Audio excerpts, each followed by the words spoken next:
Narito po ang bagay na posible daw pong papatay kay Bitcoin na ayon po sa pananaw ng isang eksperto.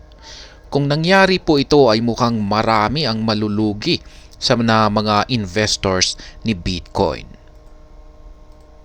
Bago po tayo magpatuloy ay nais ko lamang po munang bigyang linaw ang aking disclaimer kung saan ang nilalaman po ng video na ito ay hindi po ito isang financial advice. For education and information purposes lamang po ang layunin nito. Nais ko na rin pong magbigay babala na wala pong kahit anumang group chat ang Pinoy Crypto Trader. Ayon po kay Arthur Hayes, ginawa po si Bitcoin ng creator nito para maging isang decentralized asset. Pero ang nangyayari daw po ngayon na potential approval ng spot Bitcoin ETF o Exchange Traded Fund ay posibleng magdulot ito ng double-edged sword na epekto.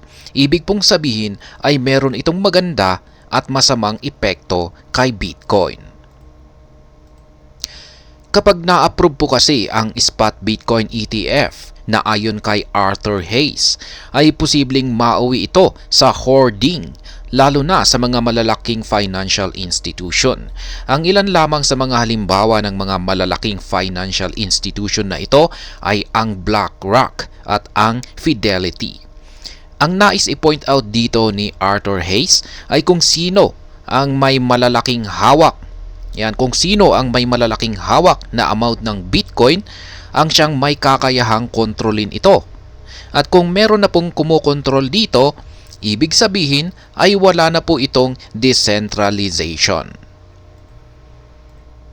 Sabi pa ni Arthur Hayes dito, if these institutions hoard Bitcoin in ETF vehicles, the very essence of Bitcoin being a decentralized, usable currency is lost.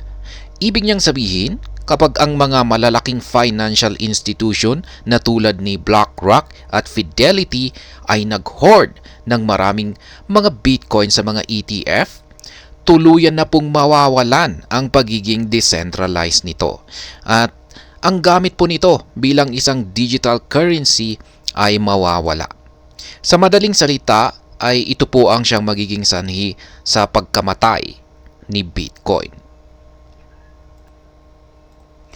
At hanggang dito na lamang po tayo sa video na ito mga ka-crypto. Sana po ay inyong nagustuhan ang aking paliwanag sa video na ito. Kung inyo po itong nagustuhan, pakiclick lamang po ang like button nito. Para naman po sa mga bago lamang dito, kayo po ay aking inaanyayahan para mag-subscribe. Pakiclick na rin po ang bell icon nito dahil ito po ang siyang magsisilbing notification nito sa mga bago kong videos na akin pong ina-upload sa aking YouTube channel na ito. Marami pong salamat sa panonood. Ingat po tayo lagi at God bless po sa ating lahat.